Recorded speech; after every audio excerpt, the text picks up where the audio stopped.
मधुबन के बाबा, मधुबन के बाबा मुरली वाले, आपका क्या कहना, आपका क्या कहना। ओम शांति। आज 4 जून 2026 के साकार मधुर महावाक्य हैं। आज मीठे मीठे बाप दादा बोले, मीठे बच्चे, तुम पारलौकिक बाप को यथार्थ रीति जानते हो, इसलिए तुम्हें ही सच्चे प्रीत बुद्धि व आस्तिक कहेंगे। बाबा ने कहा, मीठे बच्चे, तुम पारलौकिक बाप को यथार्थ रीति जानते हो, इसलिए तुम्हें ही सच्चे प्रीत बुद्धि व आस्तिक कहेंगे। बाबा ने आज प्रश्न पूछा कि बाप के किस कर्तव्य से सिद्ध होता है कि वे भक्तों का रक्षक है। तो उत्तर में बाबा ने समझाया कि जब भक्तों को रावण की जेल से छुड़ाना, इनसॉल्वेंट से सॉल्वेंट बनाना, यह एक बाप का ही कर्तव्य है। जो पुराने भक्त हैं उन्हें ब्राह्मण बनाकर देवता बना देना, यही उनकी रक्षा है। भक्तों का रक्षक आया है अपने सभी भक्तों को मुक्ति, जीवन मुक्ति देने। मुरली का गीत है, भोलेनाथ से निराला कोई नहीं, मेरी बिगड़ी बनाने वाला और कोई नहीं। ओम शांति। यह किसकी महिमा सुनी बच्चों ने? गाया जाता है कि ऊंचते ऊंच भगवान, और भगवान को ही बाप कहा जाता है। वही इस सारी रचना का रचयिता है, जैसे लौकिक बाप भी रचयिता है अपनी रचना का। पहले कन्या को अपनी स्त्री बनाते हैं और फिर उससे रचना रचते हैं। 5-7 बच्चे पैदा करते हैं, उनको कहा जाएगा रचना। बाप ठहरा रचयिता, वह हद के रचयिता ठहरे। यह भी बच्चे जानते हैं कि रचना को रचयिता बाप से वर्षा मिलता है। मनुष्य को तो 2 बाप तो होते ही हैं, एक लौकिक और दूसरा पारलौकिक। बच्चों को समझाया है ज्ञान और भक्ति अलग अलग हैं। फिर है वैराग्य। इस समय तुम बच्चे संगम पर बैठे हो और बाकी सब कलयुग में बैठे हुए हैं तो सब बच्चे, परंतु तुमने बेहद के बाप को जाना है जो सारी रचना का रचयिता है। लौकिक बाप होते भी उस पार लौकिक बाप को याद करते हैं। सत्युग में लौकिक बाप होते पार लौकिक बाप को कोई याद नहीं करते, क्योंकि है ही सुखधाम। उस पारलौकिक बाप को दुख में याद करते हैं। यहाँ पढ़ाया जाता है, मनुष्य को समझदार बनाया जाता है। भक्ति मार्ग में मनुष्य बाप को भी नहीं जानते हैं। कहते भी हैं परमपिता परमात्मा, हे गॉड फादर, हे दुख हरता सुख करता, और फिर कह देते सर्वव्यापी। पत्थर में, कण कण, कुत्ते बिल्ली सब में है। परमात्मा बाप को गालियां देने लग पड़ते हैं। तुम बाप के बने हो तो तुम हो गए आस्तिक। तुम्हारी बाप के साथ प्रीत बुद्धि है, बाकी सबकी बाप के साथ विपरीत बुद्धि है। अब तुम जानते हो कि महाभारी लड़ाई भी सामने खड़ी है। पुरानी दुनिया के विनाश अर्थ हर 5000 वर्ष के बाद कलयुगी पतित दुनिया पूरी हो, फिर सतयुगी पावन दुनिया स्थापन होती है। किसके द्वारा? बाप के द्वारा, जिसको ही याद करते हैं। क्या कहते हैं बाबा को?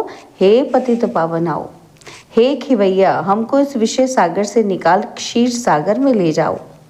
गांधी जी भी गाते थे कि पतित पावन सीताराम, हे राम सब सीताओं को पावन बनाओ।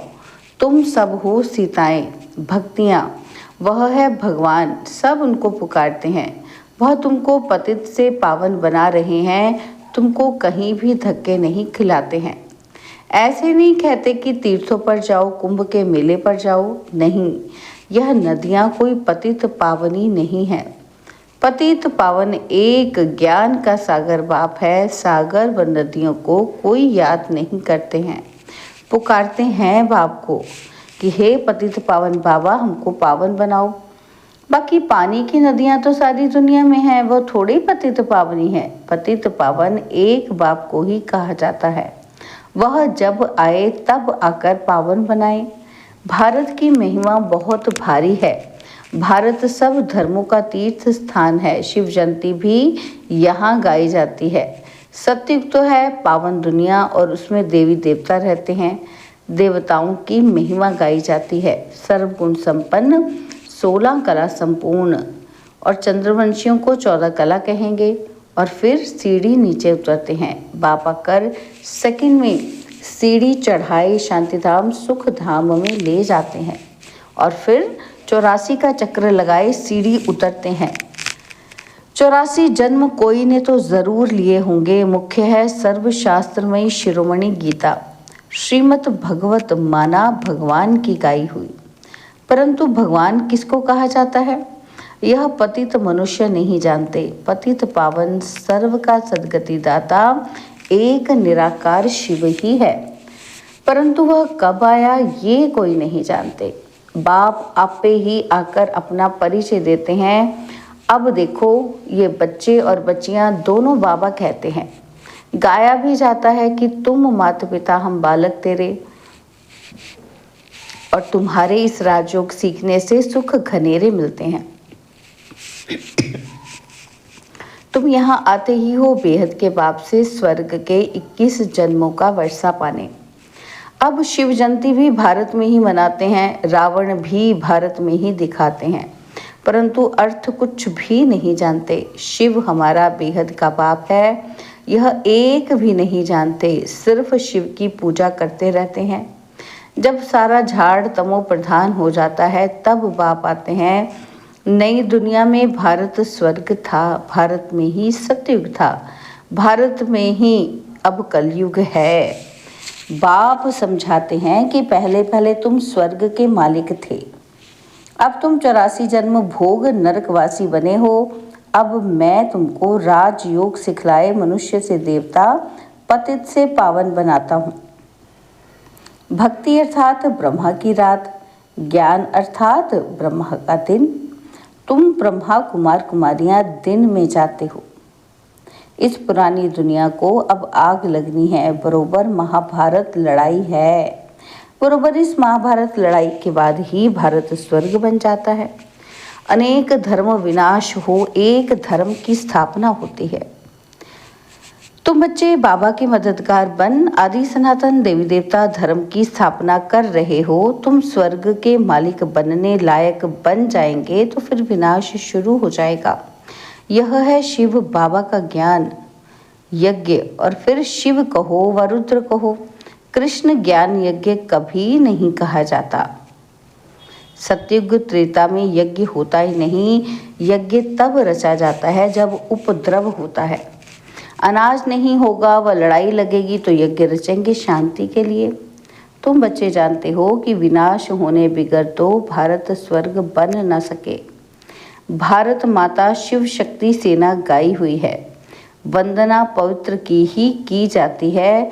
तुम माताओं को वंदे मातरम कहा जाता है क्योंकि तुमने श्रीमत पर भारत को स्वर्ग बनाया है। अब बाप कहते हैं मौत तो सबके सिर पर खड़ा है, इसलिए अब यह एक जन्म पवित्र बनो और बाप को याद करो तो तुम तमो प्रधान से सतो प्रधान बन जाएंगे। अभी तुम शूद्र से ब्राह्मण बन फिर देवता बनेंगे, यह कोई नई बात नहीं। कल्प कल्प हर 5000 वर्ष बाद यह चक्र फिरता रहता है। नरक से स्वर्ग बनता है। पतित दुनिया में मनुष्य जो कुछ कर्म करते हैं वह विकर्म ही बनता है। बाप कहते हैं 5000 वर्ष पहले भी तुमको कर्म अकर्म विकर्म की गति समझाई थी। अब फिर से तुमको समझाता हूँ। मैं परमपिता परमात्मा निराकार तुम्हारा बाप हूँ। यह शरीर जिसका हमने आधार लिया है ये कोई भगवान नहीं है। मनुष्य को देवता भी नहीं कहा जाता, तो मनुष्य को भगवान कैसे कह सकते हैं। बाप समझाते हैं कि तुम 84 जन्म लेते लेते नीचे सीढ़ी उतरते आए हो, ऊपर कोई जा नहीं सकता है। खुद भी पतित बनते जाते हैं। तब बाप कहते हैं उनका भी उद्धार करने मुझे आना पड़ता है। यह है रावण राज्य। तुम अभी रावण राज्य से निकल आए हो, धीरे धीरे सबको पता पड़ेगा। ब्राह्मण बनने बगैर शिव बाबा से वर्षा ले नहीं सकते। बाप है ही दो, एक निराकारी बाप, एक साकारी बाप। वर्षा मिलता है एक साकारी बाप से साकारी बच्चों को। और फिर निराकारी बेहद के बाप से वर्षा मिलता है निराकारी आत्माओं को। अब तुम बच्चे जानते हो मीठे मीठे शिव बाबा से हम 21 जन्म के लिए सुख धाम का वर्षा लेने आए हैं। विश्व के मालिक बनते हैं योग बल से। बाबा कहते कोई हथियार आदि से नहीं है, तो बाप से योग लगाए विकर्म विनाश कर विष्णुपुरी के मालिक बनते हैं। अब अमरलोक में जाने के लिए अमर कथा सुन रहे हैं। वहाँ अकाल मृत्यु कभी होता ही नहीं, दुख का नाम निशान नहीं। तुम बच्चे आए हो श्रीमत पर चल बेहद के बाप से श्रेष्ठ ते श्रेष्ठ देवी देवता बनने। यह कोई भी शास्त्रों में लिखा नहीं हुआ। दिखाते हैं विष्णु की नाभि से ब्रह्मा निकला, उनके हाथ में फिर शास्त्र दिखा देते हैं। बाबा कहते हैं विष्णु की नाभि से ब्रह्मा निकला और उसके हाथ में क्या दिखाए? शास्त्र दिखाए। और बाप कहते हैं कि ब्रह्मा द्वारा मैं तुमको सारी रचना के आदि मध्य अंत का ज्ञान सुना रहा हूँ। मैं ही ज्ञान का सागर हूँ। गाते भी हैं ज्ञान सूर्य प्रगटा अज्ञान अंधेर विनाश। सतयुग में अज्ञान होता ही नहीं, वह सचखंड था तो भारत हीरे जैसा था। हीरे ज्वारों के महल बनते थे, अभी तो मनुष्यों को पूरा खाने के लिए भी नहीं है। इनसॉल्वेंट विश्व को फिर सॉल्वेंट कौन बनाए? यह बाप का ही काम है। बाप को ही तरस पड़ता है। कहते हैं तुमको राजयोग सिखाने आया हूँ। नर को नारायण, नारी को लक्ष्मी बनाता हूँ। भक्तों का रक्षक है ही बाप।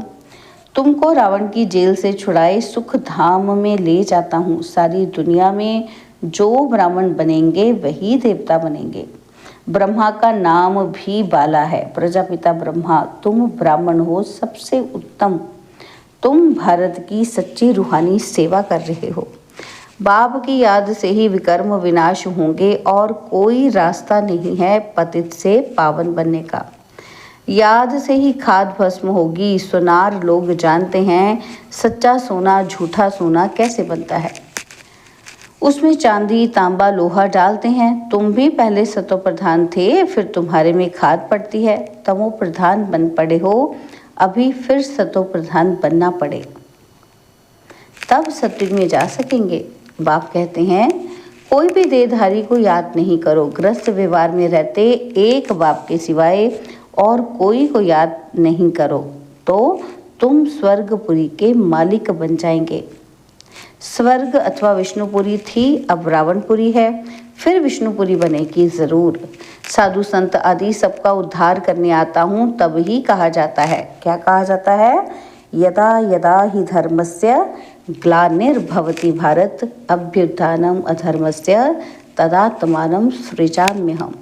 तो बाबा कहते ये भारत की ही बात है। सर्व का सद्गति दाता मैं एक बाप शिव हूँ और शिव रुद्र सब उनके ही नाम है। अथाह नाम रख दिए हैं। बाप कहते हैं मेरा असली नाम तो एक ही है, क्या? शिव। मैं शिव हूँ और तुम सलीग्राम बच्चे हो। तुम आधा कल्प देह अभिमानी रहे हो, अब देही अभिमानी बनो। एक बाप को जानने से बाप द्वारा तुम सब कुछ जान जाते हो। मास्टर ज्ञान सागर बन जाते हो। अच्छा, मीठे मीठे सिकिलदे बच्चों प्रति माता पिता बाप दादा का याद प्यार और गुड मॉर्निंग। रूहानी बाप की रूहानी बच्चों को नमस्ते। हम रूहानी बच्चों की रूहानी बाप दादाजी को दिलवा जान सिकवा प्रेम से नमस्ते। ओम शांति। प्यारे बाबा, मीठे बाबा, मेरे बाबा, शुक्रिया बाबा, शुक्रिया बाबा, शुक्रिया। धारणा के लिए मुख्य सार है। पहला पॉइंट है श्रीमत पर चलकर श्रेष्ठ ते श्रेष्ठ देवता बनना है। सारे विश्व की सच्ची सच्ची रूहानी सेवा करनी है। आदि सनातन देवी देवता धर्म की स्थापना में बाप का पूरा मददगार बनना है। सेकंड पॉइंट है आत्मा को सच्चा सोना बनाने के लिए एक बाप के सिवाय किसी भी देहधारी को याद नहीं करना है। पारलौकिक बाप से सच्ची सच्ची प्रीत रखनी है। बाबा ने आज हमें वरदान दिया, आत्मिक उन्नति के साधन द्वारा सर्व परिस्थितियों पर विजय प्राप्त करने वाले अकाल मूर्त भव। आत्मिक उन्नति के साधन द्वारा सर्व परिस्थितियों पर विजय प्राप्त करने वाले अकाल मूर्त भव। बाबा कहते हैं जैसे शरीर निर्वाह के लिए अनेक साधन अपनाते हो, ऐसे आत्मिक उन्नति के साधन अपनाओ। इसके लिए सदा काल मूर्त स्थिति में स्थित होने का अभ्यास करो। जो स्वयं को अकाल मूर्त समझकर चलते हैं वह अकाल मृत्यु से, अकाल से, सर्व समस्याओं से बच जाते हैं। मानसिक चिंताएं, मानसिक परिस्थितियों को हटाने के लिए सिर्फ अपने पुराने शरीर के भान को मिटाते जाओ। स्लोगन है, कोई भी बात जो बार बार फील करता है वो फाइनल में फेल हो जाता है। कोई भी बात जो बार बार फील करता है वो फाइनल में फेल हो जाता है। आज हम मातेश्वरी जी के भी अनमोल महावाक्य सुनेंगे। तो मातेश्वरी जी आज हमें समझा रही हैं कि मनुष्य साक्षात्कार में कैसे जाते हैं। तो मातेश्वरी जी ने कहा कि ये जो साक्षात्कार में जाना होता है तो इसकी फिलॉसफी भी बहुत महीन है। यह अंतवाहक शरीर से जाकर घूम आते हैं। जैसे कोई बाहर घूमने जाता है ना, तो ऐसे नहीं घूमने गया, वो मरा, वो घूमकर फिर वापस लौट कर आएगा ना। तो यह भी आत्मा इस बॉडी से निकल अंतवाहक शरीर से सैर करने जाती है। थोड़े समय के लिए इनकी आत्मा उड़ता पंछी है। यह भी परमात्मा का काम है जो उनकी रस्सी को खींच दिव्य दृष्टि से उनको साक्षात्कार कराता है। जैसे रात को हम जब शरीर से न्यारी आत्मा हो सुख पथ अथवा स्वप्न की अवस्था में चले जाते हैं तो उसी समय शरीर शांत है तो देह और देह के धर्म भूल जाते हैं। परंतु ऐसे नहीं कि कोई शरीर मर गया और फिर जब जागृत में आता है तो उस रात के सपने की अवस्था का वर्णन कर सुनाते हैं। वैसे परमात्मा के साथ योग लगाने से परमात्मा फिर दिव्य दृष्टि से आत्मा को सैर कराते हैं और फिर जब ध्यान से उठते हैं तो वो देखा हुआ साक्षात्कार फिर वर्णन कर सुनाते हैं कि हम यह देख कर आए। तो वह स्वप्न रजोगुण तमोगुण भी होता है और यह ध्यान फिर सतोगुण अवस्था है। तो ध्यान में कोई शरीर मरता नहीं है मगर शरीर की भासना गुम हो जाती है। जैसे क्लोरोफॉर्म देने से शरीर की सुध बुध भूल जाती है। देखो डॉक्टर जब कोई अंग को डेड करते हैं तो इंजेक्शन लगाकर डेड कर देते हैं, परंतु और इंद्रियां तो चलती हैं। तो ध्यान भी इसी तरह से है कि आत्मा कोई उड़कर सैर कर जाती है परंतु शरीर मर नहीं जाता। अब यह रस्सी खींचने की स्मृति भी परमात्मा में है, ना कि मनुष्य आत्मा में। अच्छा, ओम शांति। बाबा के व्यक्ति इशारे हैं इस जून महीने में। सदा हर्षित रहने के लिए अपनी नेचर को सरल बनाओ, सहनशील बनो। सदा हर्षित रहने के लिए अपनी नेचर को क्या करो, सरल बनाओ और सहनशील बनो। बाबा कहते हैं सदा हर्षित रहने वालों का यादगार विष्णु के रूप में दिखाया है। विष्णु क्षीर सागर में आराम से लेटा हुआ ज्ञान का सिमरन कर हर्षित हो रहा है। तो हर्षित रहने का साधन है ज्ञान का सिमरन। जो जितना ज्ञान का सिमरन करते हैं वह उतना ही हर्षित रहते हैं। कोई भी परिस्थिति उनकी हिम्मत, उमंग, उल्लास को कम नहीं कर सकती। वो सहनशीलता की शक्ति से हर परिस्थिति को सहज पार कर लेते हैं। अच्छा, ओम शांति।